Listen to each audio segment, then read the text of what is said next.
otra vez para comentarles que la charla que vamos a escuchar ahorita va a ser un video que nos mandó el doctor Calixto, nuestro conferencista de hoy, exprofeso para esta reunión. Es una charla nueva que ha elaborado. Al final vamos a tener una breve discusión.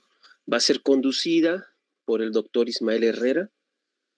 También es uno de nuestros ponentes, entonces vamos a esperar a que se conecte.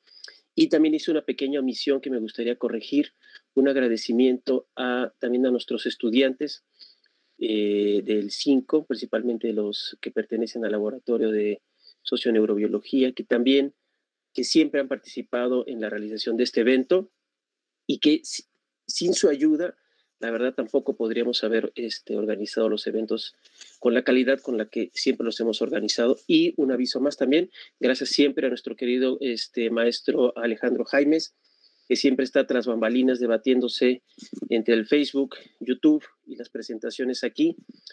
Muchas gracias, querido Alex, quien también es el diseñador de nuestros carteles. El del año pasado ha sido muy ovacionado. Gracias, mi querido Alex. El de este año también está muy lindo y me parece que también ha sido bien recibido. Te lo agradezco, mi querido Alex, y una vez más agradecimiento a todos y gracias por su presencia. Adelante, Karime. Gracias, doctor. Pues me permito presentar la conferencia inaugural que se titula Diferencias anatómicas, fisiológicas y neuroquímicas entre el cerebro de la mujer y el hombre, con el doctor Eduardo Calixto González, quien es investigador en ciencias médicas y jefe del Departamento de Neurobiología del Instituto Nacional de Psiquiatría Ramón de la Fuente Muñiz. Es licenciado en Medicina por la Facultad de Medicina de la UNAM y doctor en Investigación Biomédica Básica por el Instituto de Fisiología Celular, también de la UNAM. Realizó un postdoctorado en Fisiología Cerebral en el Departamento de Neurociencia de la Universidad de Pittsburgh. Tiene nombramiento de SNI-2 en el Sistema Nacional de Investigadores. Su línea de investigación se encuentra dirigida a estudiar los procesos neuronales, electrofisiológicos y sinápticos que explican adicciones a diversas drogas y la modulación de la conducta sexual, ansiedad y depresiva por diferentes hormonas y neurotransmisores, así como la recuperación funcional neuronal. Ha sido profesor invitado en la Universidad de Pittsburgh y en el Departamento de Neurofarmacología del Centro Paul Broca en París. Actualmente es profesor de Fisiología y Farmacología en la Facultad de Medicina de la UNAM y en la Facultad de Psicología de la misma institución. El doctor Calixto es autor de publicaciones científicas y de libros como Neurotweets, Un clavado a tu cerebro, Amor y desamor en el cerebro y El perfecto cerebro imperfecto. Y bueno, pues vamos a darle play a su ponencia. Le damos la bienvenida, aunque no estemos en el mismo tiempo y espacio, pues vamos a poner su ponencia. Muchas gracias.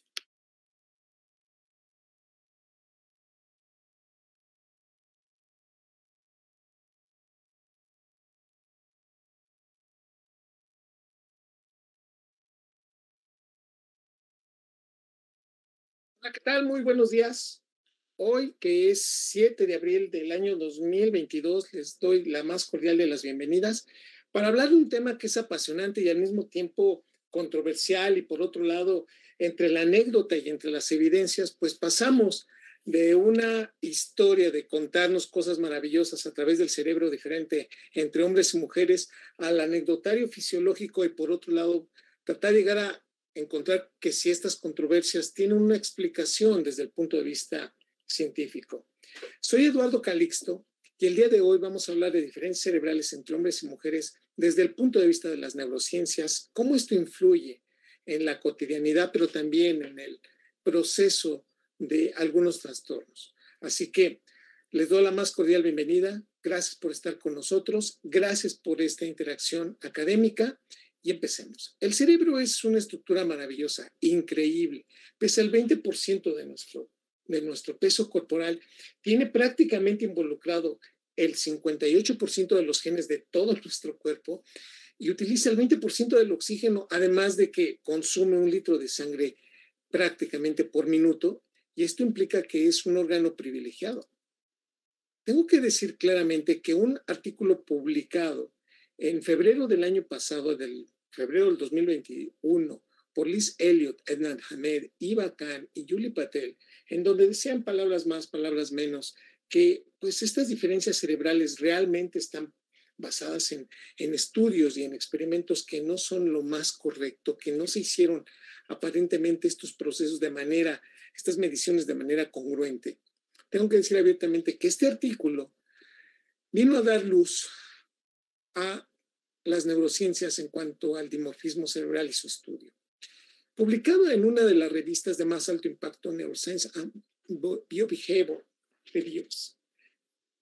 Este estudio, que reitero, nos menciona que no hay grandes diferencias y que durante todo el cuerpo del artículo tal pareciera que está molesto, los autores están involucrando directamente algo que no nada tiene que ver con muchos de los hallazgos. Y que si bien puede ser interesante alguna apreciación en cuanto a estas diferencias, tengo que decir abiertamente que el estudio, bien llevado, revista de alto impacto, tiene una conclusión y dice que sí hay diferencias. Aquí tienen la referencia, lo pueden ustedes leer, lo pueden encontrar, es un artículo abierto a la comunidad científica. Pero uno, cuando lee un artículo de Julie Patel, dice, no, caray, se lleva un agradable sabor de boca, pero cuando ve este artículo, uno analiza prácticamente que las diferencias sí existen y que por momentos pensábamos que la forma como lo estaban defendiendo, la manera como lo estaban llevando, pues sí, lo que indican claramente es que algunos estudios diseñados en su momento de estudios como la resonancia magnética no habían controlado algunas variables. El punto en concreto es que la conclusión de este artículo es sí hay diferencias y estas diferencias son muy, muy contundentes, específicamente a nivel del hipocampo, a nivel del giro del cíngulo y a nivel de estructuras relacionadas con la conducta y con el proceso de inteligencia y de adaptación que tenemos todos en la vida cotidiana.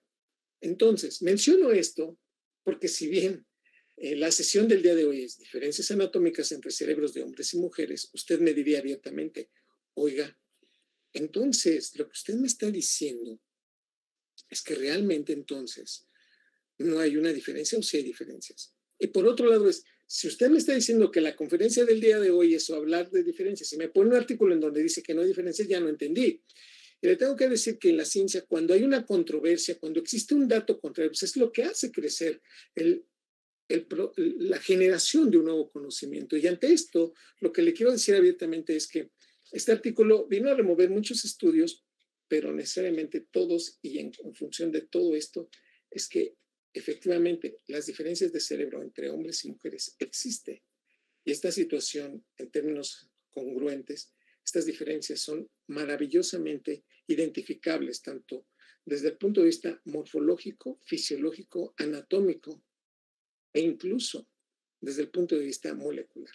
Así que, no obstante este artículo muy bueno, de reciente aparición, toda la sesión sería tal vez para mostrar por qué Julie Patel y colaboradores no tomaron en cuenta muchos detalles y cómo científicamente cuando uno muestra algunas evidencias distintas, pues este proceso ayuda a entender muchas cosas.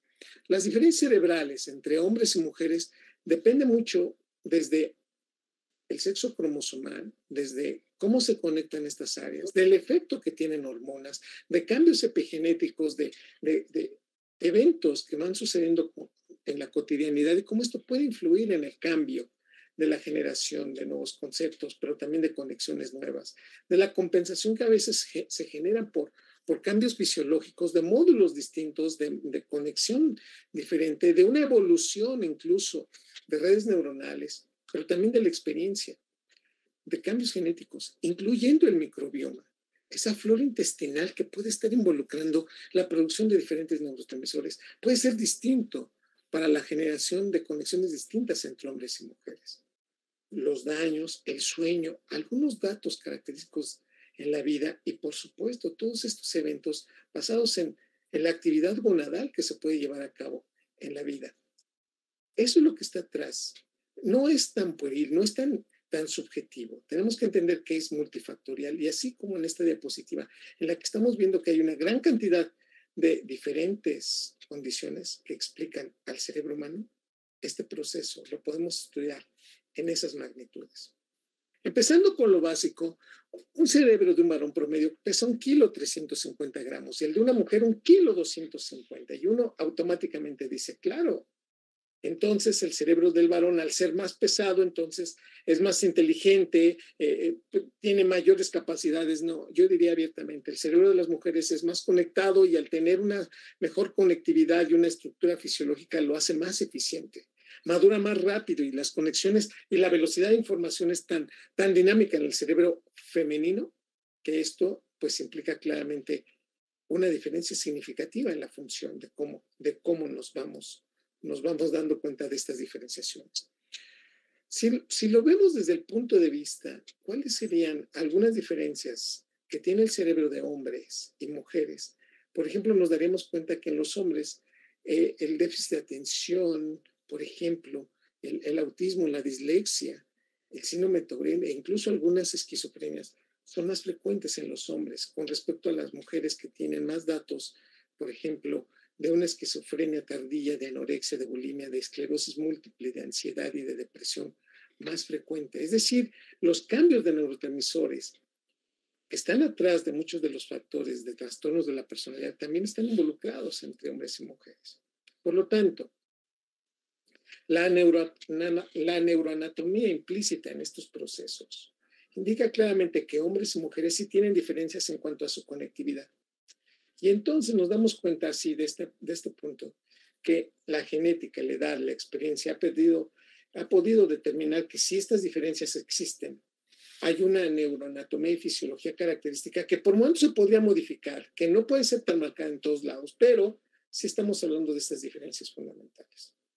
Para el año 2009 se tenía contundente que los grandes sitios, digamos, los núcleos en donde estaban estas diferencias, era el sistema límbico, la amígdala cerebral, el hipocampo, el giro del cíngulo, junto con los ganglios basales y parte de la corteza cerebral. Una de las conclusiones que se dieron en magnitud de esto es que las mujeres, por ejemplo, tienen el núcleo caudado más grande y el hipocampo estructurado más, digamos, con mayor conectividad neuronal. Y que estas conexiones contribuyen mucho a la conducta de muchas acciones que hacen las mujeres. Y que los varones tenemos más grande la amígdala y el hipotálamo. Pues bien, estamos hablando que esto era para el 2009. De ahí en adelante prácticamente se encontraron 7 estructuras más grandes con una mayor conectividad y con digamos, un dimorfismo muy marcado. Y en los hombres, pues sí, la contundencia fue que solamente tenemos más grande la amígdala cerebral, el sitio de memoria, pero también específico del inicio de emociones y del hipotálamo, la generación y el cambio específico de algunas hormonas. Y entonces el cerebro ya puede ser estudiado de manera activa y eso es lo que nos ha permitido entonces avanzar mucho en este campo de las neurociencias. Por ejemplo, hoy reconocemos que el sistema límbico, ¿sí?, en donde están las emociones, en donde se encuentran los núcleos específicos para memoria, aprendizaje, proyección de vida, tiene un desfasamiento de comunicación neuronal con respecto a la corteza prefrontal, en donde están las funciones cerebrales superiores, el límite, la generación de prácticamente una proyección de vida, el análisis matemático, la objetividad de la vida.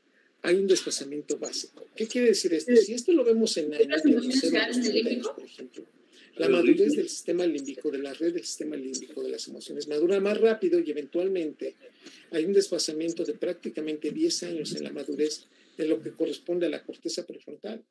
El control de la vida, el límite de las cosas, el juicio que estamos haciendo. Quiere decir que el cerebro es más emotivo, más memorístico en etapas tempranas de la vida y eventualmente el proceso de conectividad, de toma de decisiones es lo que va madurando en forma distinta.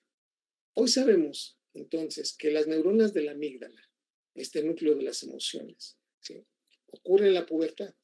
Y este es de los principales cambios de inicio, en donde nos damos cuenta que en la adolescencia se empiezan a integrar circuitos funcionales, se empiezan a conectar neuronas y entonces cambia la forma de evaluar un aspecto conductual de la infancia a la adolescencia y que eventualmente esto va a tener impacto en la vida de los adultos. 7 a 14 años es una edad específica de esta conexión. Entonces, hoy nos damos cuenta que el hecho fundamental es que si vemos la excitabilidad neuronal, que estaba en un estado inmaduro en la infancia, pasa a tener un cambio totalmente en la forma como se comunica estas neuronas a partir de la adolescencia y en el futuro. Quiere decir que estos cambios no son en la etapa adulta, que hablar de una diferencia de cerebros de hombres y mujeres va desde los 7 a 14 años, antes del cambio incluso de muchos procesos hormonales, y que las hormonas incluso favorecen todavía más estos cambios. Hagamos un análisis. En estos estudios se dieron cuenta claramente cómo el proceso de la amígdala basolateral específicamente cambia de la adolescencia temprana y este evento que pareciera que es un huracán de cambios significativos en la amígdala cerebral prácticamente va acompañado de cambios conductuales. En otras palabras, tal pareciera que el balance del cambio que ofrece la quispeptina para empezar a generar los ciclos hormonales y de aquí a que las mujeres empiecen la producción de estrógenos y progesterona a través del ovario y que los hombres empecemos la liberación de testosterona, es un cambio magnífico para estructurar esto. Quiere decir que los varones empiezan a crecer los músculos, pero la amígdala cerebral es la que crece más en proporción con niveles de testosterona y las mujeres empiezan a producir estrógenos, pero diversifican la conectividad neuronal. A diferencia de un tamaño más grande, no, ellos lo hacen en conexiones neuronales. Queda muy claro entonces que los niveles de testosterona, además de estos cambios, activan, por ejemplo, regiones de los ganglios basales como el putamen, en donde están directamente relacionados con cambios conductuales específicos y en donde se hace prácticamente toda una organización en la adolescencia que va a durar toda la vida. Estos cambios irreversibles de conectividad neuronal entonces generan amígdalas cerebrales más grandes con reverberancia de información a través del putamen que va proyectando prácticamente para toda la vida un cerebro masculino entonces que se hace agresivo, poco analítico y repetidor de muchas de las conductas. Este periodo de importancia que tiene la adolescencia tiene que ser, digamos, antecedido por uno en la formación del cerebro humano. Entre la semana 3 y 5 de gestación, de vida intrauterina, el cerebro se forma, pero entre la semana 8 y 9 hay una modulación con diferentes hormonas de estructuración para incluso empezar los cambios desde ya. Entre la semana 9 y 16, donde los niveles de testosterona se incrementan, parece un periodo crítico de organización. La testosterona genera cambios epigenéticos, pero también modula la formación de algunas estructuras cerebrales. En términos generales, disminuye la conectividad neuronal. Pero además está asociado por incremento de receptores de vasopresina que serán fundamentales para las conductas agresivas, violentas y de promiscuidad, incluso de actividad sexual inmediata que tienen los machos, desde el punto de vista hablando de la biología. Y también un incremento en la síntesis de dopamina en el sistema límbico por parte de los cerebros de los varones. No obstante, a que por momentos tal pareciera que la activación del sistema límbico a expensas de la dopamina es más, digamos, rápido y llevado de una manera muy propensa por parte de las mujeres en cuestión de emociones de manera activa, en los varones pareciera que desconecta neuronas. Quiere decir que permite la generación y organización de la amígdala cerebral, pero a nivel de la corteza y de otras estructuras como del cuerpo calloso disminuye su conectividad. Vamos a dar pauta a eso, de cada cambio significativo a lo largo de esta sesión. Este es el cromosoma sexual X, ven ustedes, grande, hermoso, y este es el cromosoma sexual Y, el de los varones. Dese cuenta de algo muy interesante. Aquí estamos presentando solamente una secuencia y nos damos cuenta que, pues, efectivamente, el cromosoma X tiene 1344 genes, el Y solamente tiene 46. Y si lo analizamos desde esta perspectiva, uno de los genes que empieza a cambiar esto se llama SRI, de 12 kilobases. La aparición de este gen, ¿sí?, de la expresión de este gen, de la activación de este gen, produce testosterona automáticamente. Esto genera un cambio significativo en la formación de las gónadas, se expulsan del cuerpo y además de esto se empieza a producir testosterona. A partir de este momento la organización de las redes neuronales sí cambia. La testosterona tal pareciera que fuera un jardinero que empieza a podar neuronas. Y esto va a durar toda la vida. Si nosotros analizamos por qué los cerebros de hombres y mujeres son distintos, o pensaríamos que los hombres tenemos menos conexiones neuronales porque podan más rápido, O la segunda, porque los estrógenos en las mujeres hacen que crezca el cerebro, las conexiones neuronales, y se diversifique la conectividad. Las dos apreciaciones son correctas. Por un lado, la testosterona disminuye la formación y organización sináptica, y por otro lado, los estrógenos incrementan la producción de botones dendríticos. Por lo tanto, los esteroides sexuales sí regulan la transcripción de genes relevantes para el desarrollo y la madurez, tanto de las neuronas como del sistema inmune, ¿sí? Respuestas inmunes y señalización inmunitaria, que va a ser predominante, y la organización de ambas conexiones entre neuronas y sistema inmunológico. Basta entonces entender, por ejemplo, que la glía, imagínense ustedes nada más, esta célula que está en el cerebro y que está conectando neuronas también y que está permitiendo el metabolismo de neuronas.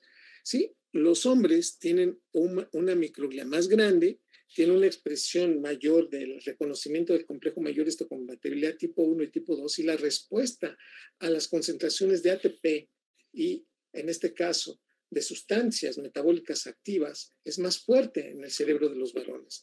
En cambio, por ejemplo, las mujeres tienen una respuesta a interferón, ¿sí? Tipo 1 más rápido, y un determinante microglial a la respuesta inmune discretamente mucho más selectivo. Entonces estamos hablando que las hormonas también influyen en células no neuronales. Cuando un bebé nace, al primer mes las mujeres prácticamente nace silente desde el punto de vista hormonal. Sin embargo, un varón tiene un pico extraordinario de dihidroepiandrosterona, un metabolito que va a generar testosterona. Ven ustedes lo increíble que tiene. Y eventualmente cae.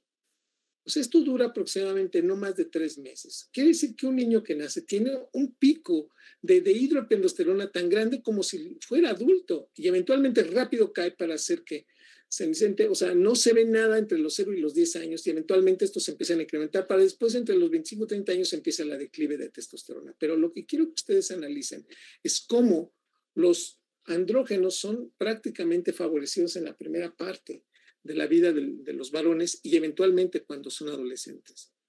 ¿Qué es lo que quiero decir? Los andrógenos están relacionados con la apoptosis, ¿sí? Con una menor neurogénesis y una disminución en la actividad genética para la formación de nuevas conexiones neuronales.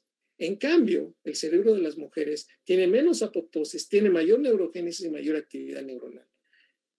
No es nada más porque no tengan testosterona, sino además es que ellas tienen estrógenos y permiten un mayor, digamos, diversidad de incremento en la formación de redes neuronales dependiente del factor de crecimiento neuronal, como por ejemplo el BDNF.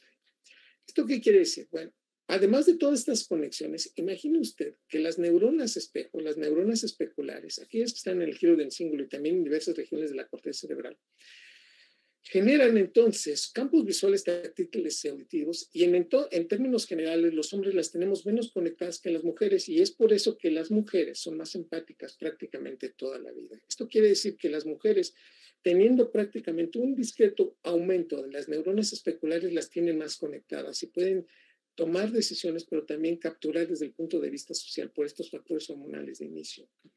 Es cuestión de nacer, incluso en las primeras etapas de la gestación, ya estos factores hormonales empiezan a influir. ¿En donde? Específicamente en los ventrículos, en el lóbulo frontal, parietal, temporal y occipital, en donde la diversificación tal pareciera que los varones empiezan a crecer un poco más, pero no necesariamente tienen mayor conectividad neuronal. Pero lo que llama poderosamente la atención es que las diferencias de cerebros de hombres y mujeres, que estamos de acuerdo que esto es anatómico y neuronalmente, tenemos que decir que hay un factor fundamental en cuanto a la perfusión, el flujo de sangre que llega al tejido por unidad de tiempo. Si lo medimos a lo largo de la edad, entre los 10 y los 20 años, y vemos en rosa el de las mujeres y en azul el de los hombres, nos damos cuenta de algo muy característico. El cambio hormonal a partir de la adolescencia se ve algo muy característico, que el flujo de las mujeres en la adolescencia es mucho mayor. Llega más sangre al cerebro de las mujeres con respecto al de los varones. Y esto implica desde la activación inmunológica, desde el proceso de metabolismo, desde la activación de redes neuronales, pero también esto basa directamente en los cambios de comunicación y de la perfusión que tiene el tejido cerebral. De tal manera entonces que nos damos cuenta que, no obstante a que esta morfología de la amígdala cerebral incluso puede ser más grande, la perfusión que mayor llega de sangre, es decir, la cantidad que llega más sangre al cerebro de las mujeres. Las mujeres no necesitan tener una amígdala más cerebral más grande, que con la perfusión que tienen prácticamente modulan la actividad de muchas conductas, para bien y a veces para trastornos. Por ejemplo, son más propensas a detectar un ambiente negativo, pero generar un aspecto de mayor ansiedad.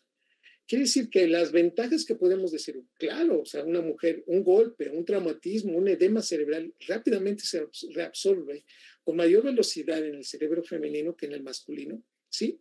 Pero también son más propensas a generar ansiedad por datos que por momentos no serían incluso detectables en otras condiciones. Quiere decir que estas grandes ventajas de perfusión hacen paradójicamente un evento, sí, de mayor conectividad y un mejor metabolismo, pero que la predisponen para ciertos tipos de factores neuronales patológicos.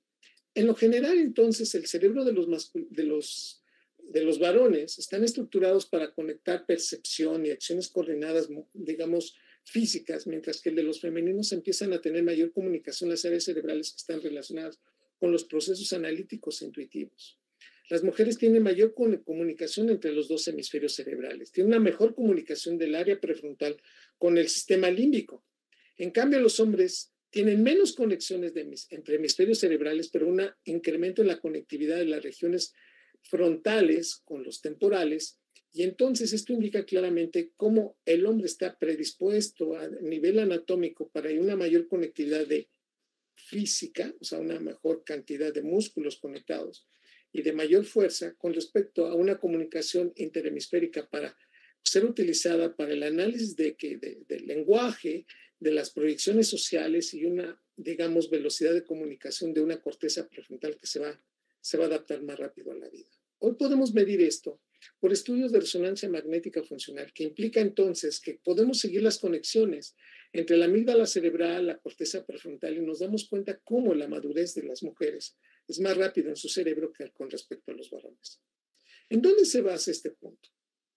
Si uno toma una neurona piramidal de la corteza cerebral, nos damos cuenta, ¿sí?, específicamente de la prefrontal, nos damos cuenta que este es el número de espinas dendríticas en este espacio, por ejemplo, en esta parte de esta dendrita. Si somos muy acuiciosos, vemos que con un tratamiento con estradiol, estas espinas dendríticas crecen más, pero también se multiplican. Es decir, hay una mayor arborización por área. Quiere decir que hay un crecimiento neuronal en la parte dendrítica. Si nosotros sabemos que hay una comunicación entre dendritas con otras neuronas y esto hace sinapsis, quiere decir que el sustrato neurológico de las mujeres está más diversificado, tiene mayor conectividad neuronal. Y esto implica claramente entonces algo muy importante, que los estrógenos favorecen mayor comunicación neuronal. Y eso no solamente esta comunicación neuronal implica mayor conexiones neuronales.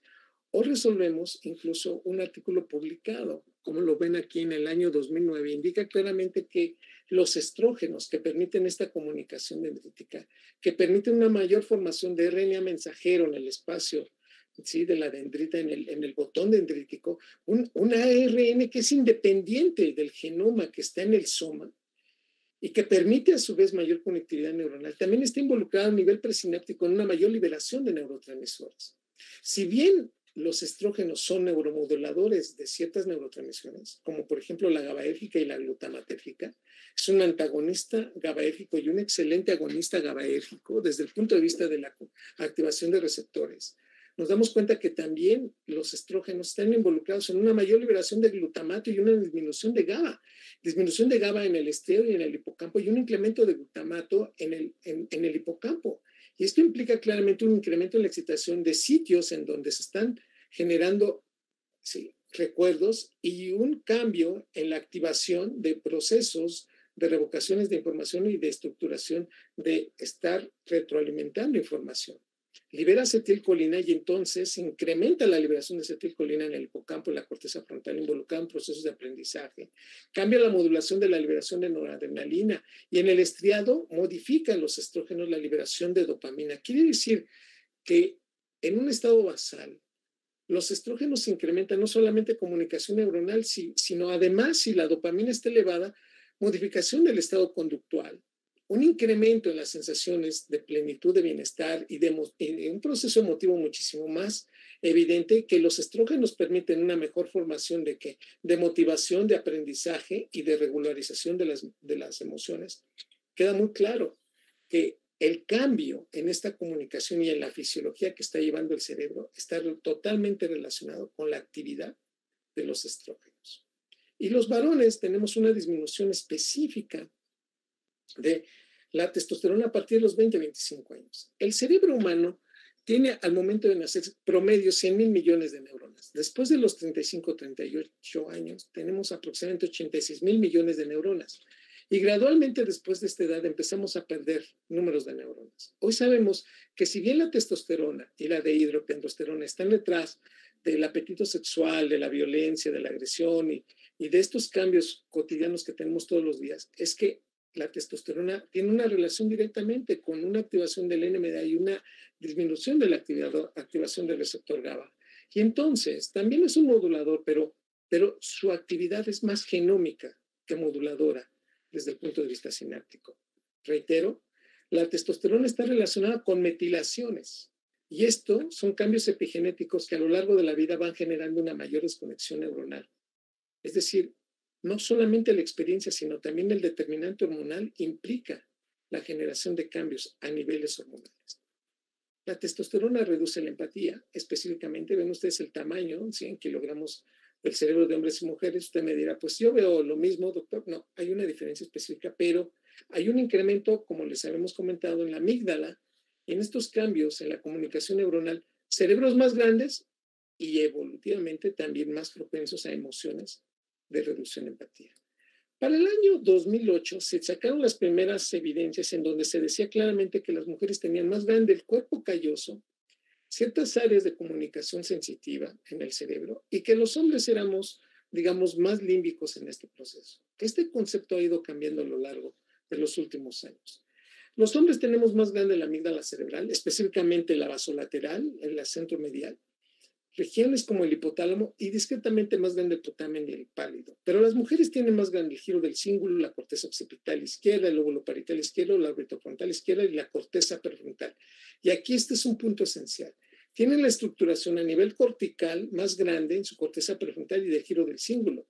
Consecuencia, una mujer hace evaluaciones cognitivas más rápidas, interpretaciones, no solamente de lo que ve, sino de lo que escucha y toma decisiones a edades más tempranas. Analicemos uno por uno. Si uno analiza el número de espinas dendríticas en una neurona del hipocampo y nos damos cuenta en términos basales, los hombres tienen por cada 10 micras una conectividad de casi 14 neuronas conectadas. Pero en situaciones de estrés el hombre conecta más. Vea usted la situación increíble. Las mujeres en estado basal tienen aproximadamente 22 neuronas por cada 10 micras, ¿sí? Conectadas, y cuando está en estrés, estas se desconectan. Incluso, pero también su desconexión no se va muchísimo más abajo de las neuronas conectadas que tienen los varones. ¿Esto qué quiere decir? Que una mujer ya tiene más conexiones neuronales en un estado basal y que en el único momento en que el hombre puede decir que puede ser fisiológicamente más dinámico y conectar más neuronas es en el estrés, pero no necesariamente iguala el número de conexiones neuronales que ya tiene una mujer. En otras palabras, el hombre conecta más neuronas en estrés, la mujer las desconecta, pero aún así la actividad metabólica y de plasticidad neuronal es superior en el cerebro de las mujeres que en el de los varones. Cuando uno analiza el cerebro derecho y el cerebro izquierdo y ve cómo están conectados, este puente de comunicación le llamamos cuerpo calloso. En esta hermosa diapositiva vemos claramente cómo el cuerpo calloso que comunica los dos hemisferios. En una de las conclusiones más contundentes es que en las mujeres es 30% más grande. Basta recordar mucho que si la corteza prefrontal, que es la parte más inteligente del cerebro de entre hombres y mujeres, depende mucho de la comunicación de los dos hemisferios cerebrales, este cuerpo calloso, esta mayor comunicación junto con el factor hormonal, es lo que está atrás de una mejor corteza prefrontal conectada a edades más tempranas a la mujer. El área tegmental ventral, que es uno de los sitios de mayor liberación de dopamina, es hasta entre un 25 a 70% más grande en las mujeres que en los varones. Esto indica claramente entonces que el cerebro femenino no solamente anatómicamente tiene una predisposición para liberar más dopamina, también para desensibilizarse más rápido, pero también para ser emotiva en condiciones basales muchísimo más cortas. ¿Sí? Hay una modulación de los estrógenos y la progesterona. Los estrógenos, como había mencionado, es un activador directo del receptor de glutamato tipo NMDA. Y es por eso que cerca de la ovulación una mujer puede tener más memoria y aprendizaje, amén de que le está creciendo el pelo y el cutis es más terso y la, digamos, generación de cambio de la grasa es más fuerte, sí. Y en el cambio de la progesterona, pro a favor de la gestación. La hace más lábil emocionalmente porque la progesterona es un agonista selectivo del receptor GABA.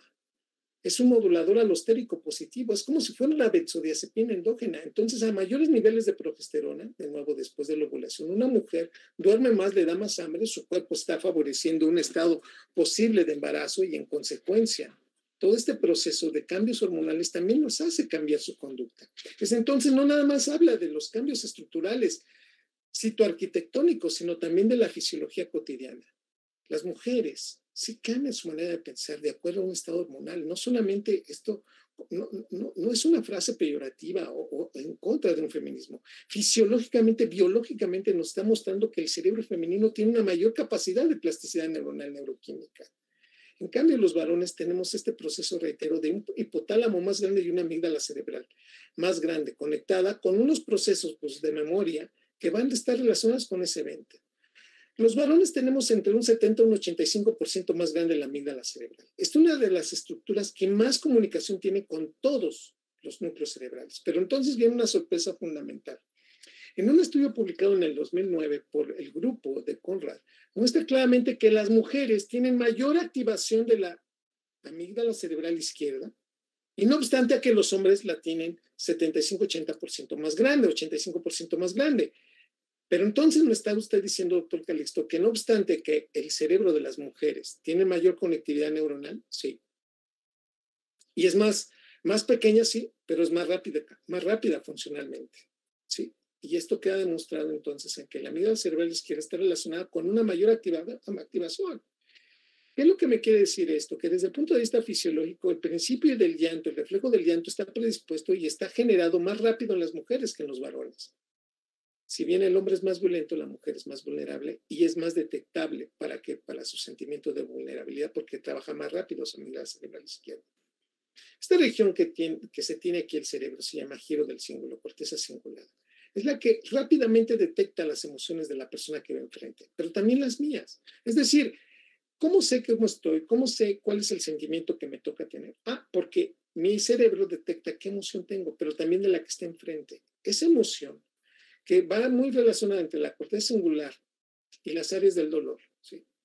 Esto incluso, la ínsula con el cíngulo generan entonces una comunicación estrecha de un circuito de lo que se siente y también de la evocación del dolor que se tiene.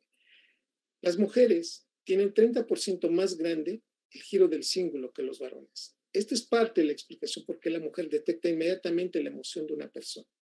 De tal manera entonces que cuando el hombre nos cuesta más trabajo detectar cuáles son las emociones de otra persona. No es nada más una condición circunstancial. Fisiológicamente las mujeres están más rápidamente conectadas a nivel neuronal para poder conectar esto.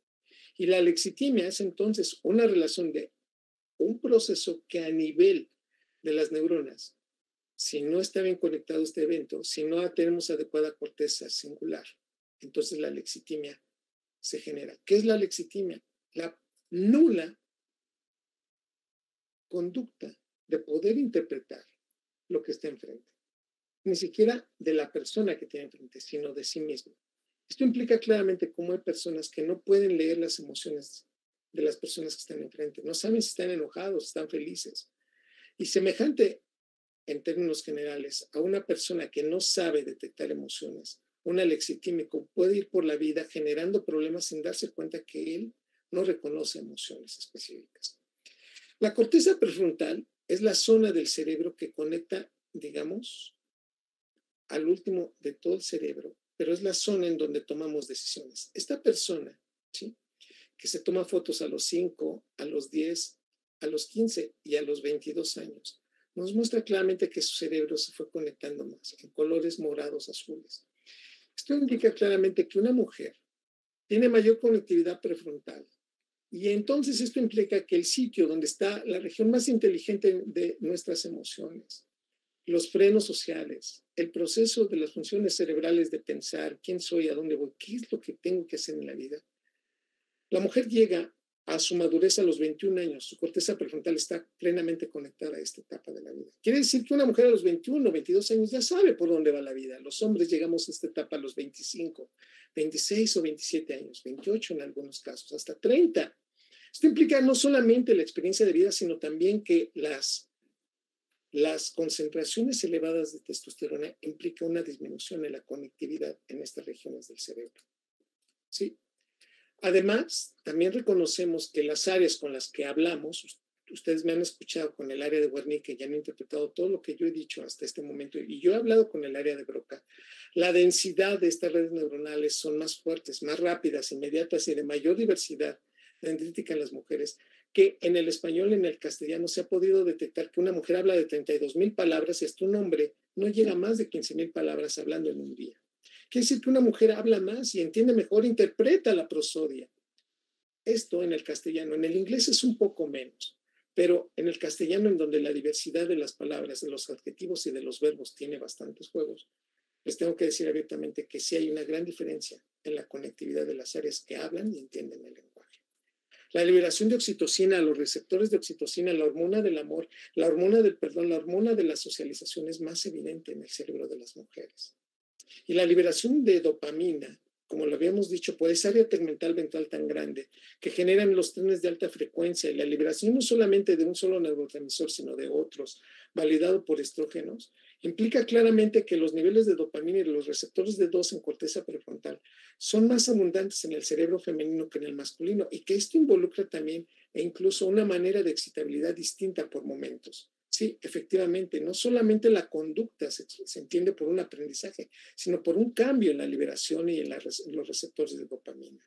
Y que además el cambio de depuración, de la desensibilización que puede llevar entre cerebros de hombres y mujeres, la dopamina es menos, digamos, metabolizada, con una tasa menor de liberación de metabolitos de desecho de la dopamina. ¿Esto qué implica? Las mujeres tienen mayores niveles de dopamina en unidades más pequeñas de tiempo. El cerebro femenino está relacionado con más emociones. Y si hablamos de la serotonina, nos damos cuenta que la serotonina en el hipocampo de las mujeres, en el tallo cerebral, en la amígdala y en el estriado, es más elevada. Y esto implica también incluso cambios en el proceso de la generación de ansiedad, de procesos de depresión. En cambio, los hombres, los varones, tenemos esta mayor conexión, digamos, conectividad en los núcleos de Raphe, de la amígdala medial, del hipotálamo y del núcleo ventromedial del hipotálamo mismo. Quiere decir que los hombres estamos regulando más estos procesos para control de movimiento, no tanto para conductual. Y esto implica claramente entonces cómo las mujeres tienen mayor proclividad a sufrir trastornos de ansiedad que los varones. Es decir, que esta anatomía, que puede ser por momentos excelente, a las mujeres les lleva a detectar, digamos, estados o elementos o detonantes con mayor, digamos, evaluación, que a lo mejor pueden ser neutros para otra persona, pero una mujer puede llegar a este evento. Y entonces, esto puede generar entre conductas de escape, de evitación o ataques de pánico con mayor probabilidad en las mujeres, porque ellas identifican más rápido estas expresiones faciales, por estas conexiones de las células espejo, pero también de la interpretación que esto tiene, y son también importantes para las detecciones de amenazas y condiciones de miedo que uno diría, es una gran ventaja, pero por momentos puede ser una gran desventaja porque es el detonante para tener ansiedad.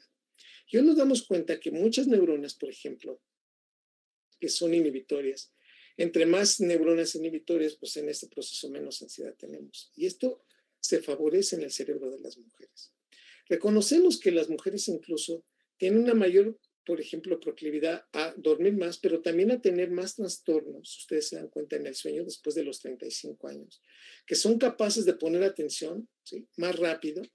El proceso de identificación de recuerdos es más rápido en el cerebro de las mujeres, que la onda P300 es muchísimo más grande en unidades, digamos, por atención selectiva, y es por eso que una mujer puede detectar con mejores elementos, ¿sí?, desde el punto de vista de detección, qué es lo que está sucediendo en ese momento. Pero hoy reconocemos que si nos vamos a las patologías, a los trastornos, el Alzheimer, por ejemplo, es de mayor prevalencia en el cerebro de las mujeres y está relacionado con estos estrógenos y progesterona. El Alzheimer, esta demencia senil, en donde hay una mayor producción de la apoproteína, es más frecuente en el cerebro de mujeres que en el de los hombres. El Parkinson tiene más efectos adversos en las mujeres que en el cerebro de los varones. Y es en ellas, después de la menopausia, en donde el factor de crecimiento neuronal derivado del cerebro establecen caídas más fuertes que en el cerebro de los hombres. Asociado a un cromosoma X, el Parkinson tal pareciera que es más agresivo en las mujeres que en los varones. Si hablamos de autismo, es 3 veces más frecuente en el cerebro de las mujeres y está asociado a los niveles de oxitocina. Sí, esa hormona que por momentos nos hace más sociables, nos hace tener más sensación de apego. Sí, la oxitocina está relacionada con esto. Adicciones. Una mujer puede generar más adicciones, compulsiones y dependencias cuando está más, digamos, con mayores niveles de estrógenos. El cerebro femenino, cuando hace una adicción, es cuando más estrógenos tiene, porque en ese punto está liberando mayor cantidad de dopamina. La depresión es más fuerte en las mujeres, está asociada totalmente a esta concentración de serotonina. Y la ansiedad tiene una mayor prevalencia en el cerebro de las mujeres. Dicho con todo esto, nos estamos dando cuenta que los cerebros femeninos sí están más conectados, tienen una capacidad de mayor identificación y madurez, pero también están cercanos a muchos trastornos que entonces debería hacernos pensar que son cerebros vulnerables a algunas patologías y que tenemos que tener particular atención en su tratamiento y en estos orígenes iniciados por estos cambios anatómicos. Por lo tanto, los hombres y las mujeres sí tenemos diferente tipo de cerebros, comunicación y específicamente algunos núcleos, y que a los hombres nos hacen tener mejor estrategia espacial y las mujeres tienen una estrategia lingüística más desarrollada, tienen una habilidad verbal y motricidad fina y velocidad receptiva. En cambio, los hombres podemos reconocer derecha e izquierda más rápido, tenemos un razonamiento matemático muchísimo más eficiente y una habilidad de pruebas espaciales. No tenemos un cerebro distinto para saber quién es mejor o peor. Tenemos un cerebro distinto relacionado mucho con los aspectos que llevan a entendernos que somos complementarios. Y si aún así queremos analizar, yo indicaría claramente que el cerebro femenino sí tiene una mejor eficiencia para hacer muchas cosas. Y entonces paremos de contar que si los hombres somos de Venus y las mujeres de Marte o viceversa. Hoy reconocemos que por estudios anatómicos reconocemos que desde el hipocampo, la amígdala, el tálamo, la ínsula, ¿sí? Son áreas cerebrales que pueden estar prácticamente, ¿sí?, relacionados, pero queda muy claro que estos procesos sí tienen un factor muy importante en las conductas cotidianas. Sí, nunca recordamos tal vez los hombres porque tenemos un hipocampo más pequeño y unas mujeres no lean porque tienen su hipocampo más grande, pero también una modulación hormonal y unos factores de organización que vienen desde las primeras etapas de la organización del cerebro y que culminan con factores muy importantes en la conectividad de estos cerebros. Hay que tenerlo en cuenta prácticamente siempre. Yo soy Eduardo Calixto y gracias por su atención, por este proceso y me comprometo a responder todas estas preguntas que pueden ustedes hacer a partir de este momento y que estaremos en contacto en comunicaciones futuras. Que tengan ustedes un excelente día. Muchas gracias y hasta pronto.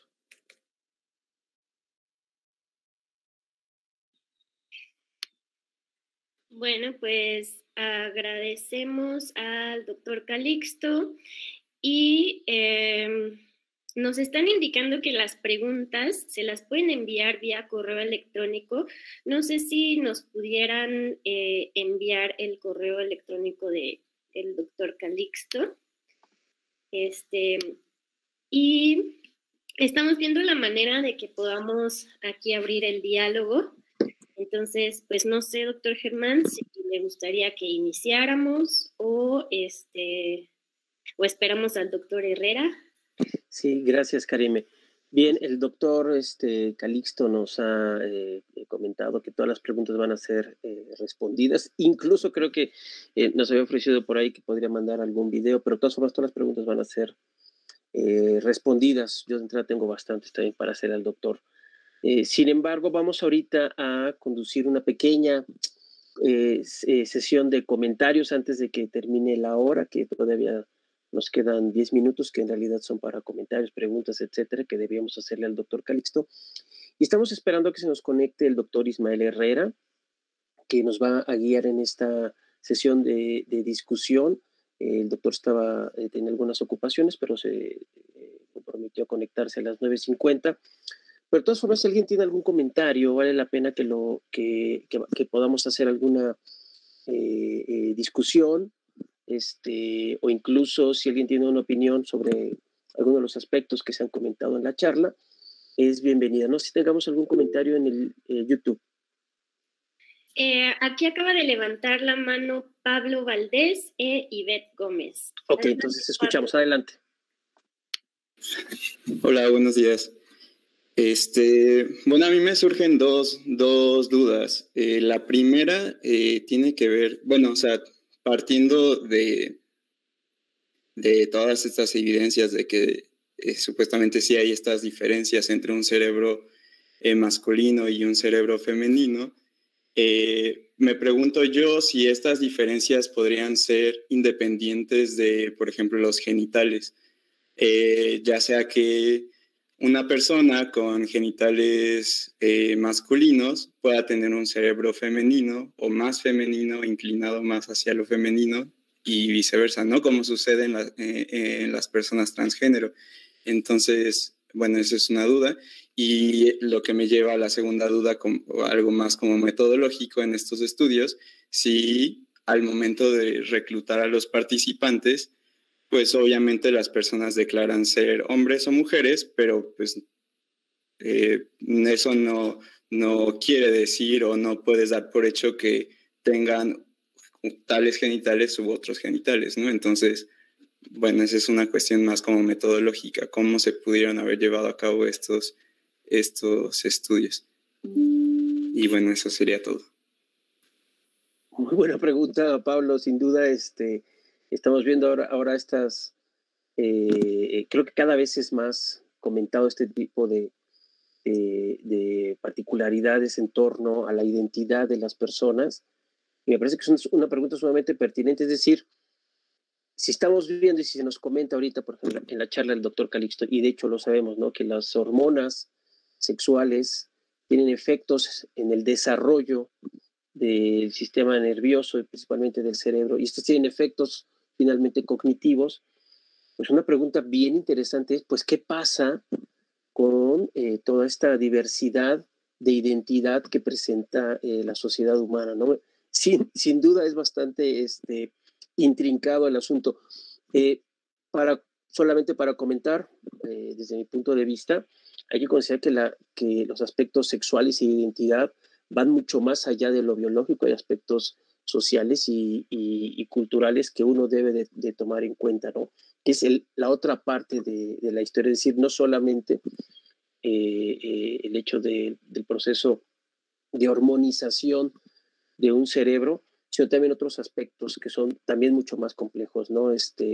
No tengo yo la respuesta desde el punto de vista del doctor Calixto, pero me parece que ese sería relevante para comentar si alguien quiere abundar, y si no, dejamos la palabra a Ivette en lo que se conecta el doctor Herrera. Gracias, doctor. Pues está súper bien que se traigan estos temas, ¿no?, para la discusión. Y justo a mí me sorprendía un poco la soltura con la que el doctor hacía como inferencias, ¿no?, desde estas diferencias anatómicas a lo conductual y cognitivo, porque precisamente nunca mencionó como este proceso de socialización, ¿no?, que también moldea la funcionalidad del cerebro. Entonces, muchos de estos estudios funcionales pues se hacen en adultos que ya pasaron por este proceso de socialización y ya han modificado pues estas, la forma en la que funciona su cerebro, ¿no? Entonces, a veces está ese sesgo de decir que las mujeres somos ya sea más empáticas y los hombres más agresivos, pero sin tomar en cuenta esto, ¿no? Y bueno, en ese sentido, pues quería mencionar que se queden también a ver otras pláticas, porque también más adelante y también el día de mañana vamos a estar precisamente hablando sobre este tipo de sesgos, ¿no? Pero creo que está súper bien que se traigan los temas para discutirlos. Y bueno, ese era mi comentario. Gracias. Sin duda, gracias, Ivette. Me parece que este asunto sobre la sexualidad y la identidad es sumamente complejo, principalmente en los humanos. Si de por sí en algunos primates es complicado y complejo, en los seres humanos mucho más. Adelante, Karime, creo que tenemos más manos levantadas. Sí, gracias, doctor. Un poquito hablando más de lo que dijo Ivette, pues ya hay también otros experimentos con otro rigor que muestran que no necesariamente existen dos tipos de cerebro, y más aún también tomando en cuenta que el cerebro biológico tampoco es binario, es lo que decía el doctor Germano, eso lo complica todavía más, y un poquito de la pregunta que tenemos. Les pedimos a las personas, por favor, que cuiden sus micrófonos, que los mantengan apagados, y mientras le damos paso a Angélica García, que ha levantado la mano. Buenos días. En mi caso, pues me gustó la presentación, me llamó la atención, pero igual me hace pensar qué pasaría, por ejemplo, en los cerebros de personas homosexuales. Vemos que en los hombres gays hay diferencias de comportamiento, hay diferencias en la forma en la que procesan las sensaciones, las emociones. También las mujeres lesbianas también son diferentes en el comportamiento. Entonces, creo que sí está muy bien tal vez diferenciar un poquito ciertos aspectos, pero también hay que preguntarse hasta qué punto pueden estos influenciar realmente el comportamiento, ¿no? Si nuestra anatomía determina nuestro comportamiento, hasta qué punto puede llegar a ser 100% determinante, o qué otros factores pueden estar ahí viéndose involucrados en todo este procesamiento de emociones y de sensaciones y de todas las diferencias que nos explicó aquí el doctor. Entonces, a mí me llama mucho la atención cómo se daría esta relación y qué factores son los que se involucran en estos cambios aparentemente comportamentales que muchos asocian al ambiente o que otros asocian a cambios estructurales. Sería, no sé, muy interesante para mí al menos, como que entender si estas diferencias aparentes realmente determinan el comportamiento de una persona y hasta qué punto puede ser así. Entonces, sería como también algo ahí. No sé si vayamos a hablar un poco más adelante de los cerebros homosexuales, pero creo que es un tema muy importante ahorita por las cuestiones de género y todo. Sin duda. Gracias, Angélica. Ay, perdón. Sí, gracias, Angélica, sin duda, ¿no? Es como decía, lo que nos presenta el doctor son estas tendencias basadas en los procesos hormonales del desarrollo. Evidentemente la historia es más compleja. Antes de continuar con otra pregunta que tenemos ahí, Mari Carmen, con la mano levantada, María del Carmen, déjenme presentarles, por favor, al doctor Ismael Herrera. Es jefe del Departamento de Anatomía de la Facultad de Medicina. Es uno de nuestros ponentes el día de hoy también, más tarde va a tener su propia ponencia, pero está aquí conectado y le damos la bienvenida porque nos ha ofrecido guiar un poco esta discusión. Doctor Ismael Herrera, bienvenido, muchas gracias por estar aquí. Si gusta, le damos la palabra para escucharlo, y una vez más, gracias por guiar esta discusión. Adelante. Bueno, no soy el jefe del Departamento de Anatomía, simplemente yo soy el responsable y fundador del laboratorio en el área de investigación de neuromorfología. Y me dedico, pues como ustedes se imaginarán, en la Facultad de Medicina, a la anatomía general, pero en particular a la neuromorfología, a la neuroanatomía. Realmente cuando usamos la palabra anatomía, y nosotros que estamos en la Facultad de Medicina, tenemos un pensamiento antropocéntrico, es decir, vemos al ser humano sin olvidar los aspectos filogenéticos y los aspectos ontogenéticos, sobre todo con la ley de Haeckel-Müller, que nos permite recapitular de manera muy sintética lo que ha acontecido a lo largo de la evolución del hombre en etapas críticas del desarrollo. Desde luego, la influencia de los distintos niveles que se presentan en un organismo humano desde el momento de la fecundación ustedes saben que están determinadas genéticamente por el cariotipo. Y vale la pena recordar, como el doctor lo estuvo mencionando en su ponencia, de una manera, pues yo creo que muy agradable, muy simpática, pero además de simpática, con hechos, en donde efectivamente, con la pregunta de la compañera que está haciendo, los factores epigenéticos están influyendo sobre el genoma.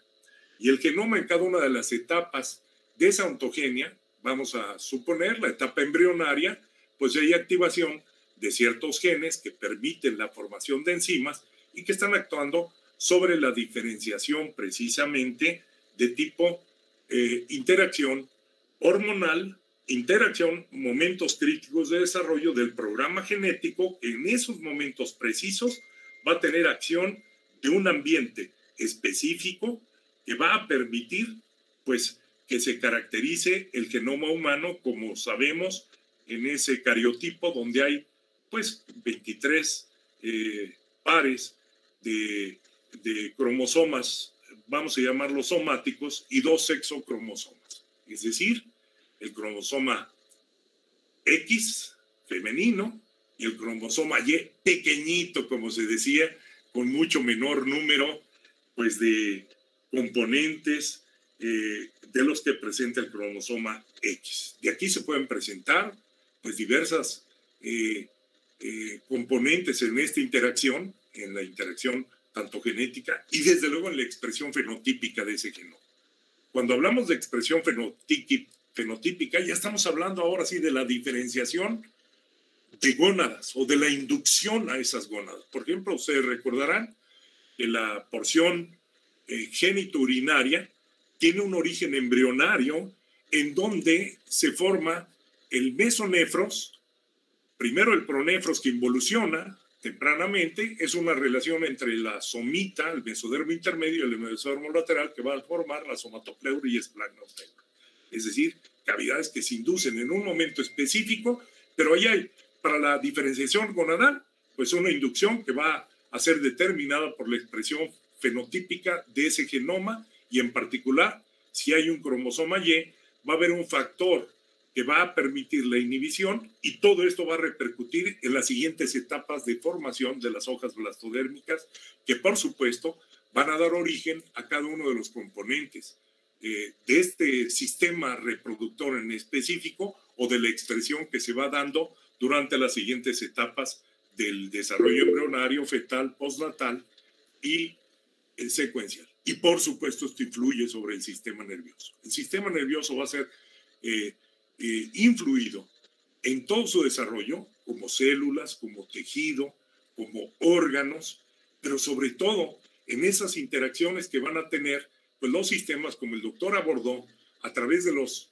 sistemas sensoriales especiales. Recordemos que hay sistemas generales que van a recoger a través de territorios específicos de toda la piel lo que se conoce como dermatomas. ¿Y qué vamos a tener cercano a las porciones superficiales de la piel? Receptores al tacto, al dolor y a la temperatura que ponen en contacto el ambiente externo con el ambiente interno. Por supuesto, los receptores son específicos, temperatura, tacto y dolor, y los territorios que van a formar esta sensibilidad general esteroceptiva. Más profundamente encontraremos la sensibilidad propioceptiva consciente. ¿Por qué le llamamos consciente? Porque finalmente se va a proyectar hasta el encéfalo y la corteza cerebral. Es decir, que van a ser determinantes para conformar vías que se conocen como vías nuevas, llamémoslas así, o vías lemniscales. Al mismo tiempo, tenemos dentro del eje encéfalo-medular, particularmente de la médula espinal, tronco del encéfalo, vamos a llamar diencéfalo, estructuras profundas, núcleos o componentes basales y desde luego la corteza cerebral que se está conformando a partir de los derivados telencefálicos. Estas diferenciaciones durante el desarrollo, pero al mismo tiempo acompañadas de sensaciones, van a estar influidas por todo este ambiente de todo el cuerpo y de todos los sistemas, pero en particular el sistema nervioso y estos sistemas que se conocen como reticulares o centroencefálicas, o como los llama el doctor, que van a estar situados en la parte del tronco del encéfalo tegmentales. Ese sistema tegmental no es otra cosa sino la formación reticular, que sabemos tiene en la actualidad reportadas como rostrales y caudales, que van a tener influencia sobre cambios autónomos, simpáticos, parasimpáticos, en conexión con la formación reticular que se proyecta hasta estructuras como el hipotálamo, donde va a haber diferencias notables durante estas interacciones en cuanto a las dimensiones, en cuanto al número de contactos, en cuanto al número de contactos sinápticos o dendritas, número de neurotransmisores que están estableciendo estas conexiones entre los sistemas reticulares y los sistemas lemniscales. Los lemniscales los vamos a llamar oligosinápticos, oligoneuronales, y de proyección específica, como es el tacto, dolor, temperatura, la propriocepción, que es peso, vibración, tacto discriminativo, presión, y que se llaman sistemas generales. El doctor lo aborda todavía por un aspecto más específico, los órganos de los sentidos especiales, es decir, cuáles son los sentidos especiales, aquellos que están limitados, y se inicia, por ejemplo, con la vista, de tal manera que la vista se va a ver influida en sus células, en el tejido, en los neurotransmisores, en la sinapsis, en los contactos sinápticos, por esas influencias, esas interacciones, que todas ellas son cambiantes y van a ser determinantes y van a presentar diferencias influidas tanto por las hormonas como por la expresión fenotípica de cada una de estas interacciones en los distintos niveles de organización. Espero que con esto quede parcialmente contestada, porque sin duda, cuando lleguemos un poquito más tarde a que les muestre yo con imágenes y todo esto, un tanto más detallada, les va a quedar mucho más claro esta pues interesantísima, amena y grata presentación que nos hizo el doctor Calixto, ¿verdad? Doctor Herrera. Perdón, Karime. Doctor Herrera, muchas gracias por su intervención. Discúlpeme usted por el error en la presentación de su adscripción. Tenemos creo que una mano levantada, Karime. Antes déjenme comentarles, voy a poner un correo electrónico en el chat y para que ustedes manden las preguntas al doctor Calixto. Vamos a recopilar todas las preguntas que ustedes consideren, las que ya se hicieron en el chat y los comentarios, y se las vamos a hacer llegar al doctor Calixto y las vamos a responder también. Entonces, por favor, háganos llegar todos sus comentarios y preguntas de esta charla para que puedan ser respondidas. Aquí pongo ya el correo electrónico. Gracias, doctor. Lamentablemente ya no nos da tiempo de abrir los micrófonos y por respeto también a la ponente que ya anda por aquí, les solicitaremos que nos pongan sus comentarios o sus preguntas en el chat, ya que y que nos las envíen, por favor, al correo socioneurobiología.lab5@gmail.com y nosotros le haremos llegar todos sus comentarios, sus dudas al doctor Calixto. Nos hubiese gustado tenerlo aquí, pero por causas de fuerza mayor no es posible. Y agradecemos también al doctor Ismael Herrera su intervención. Muchísimas gracias, doctor. Lo veremos aquí en un ratito.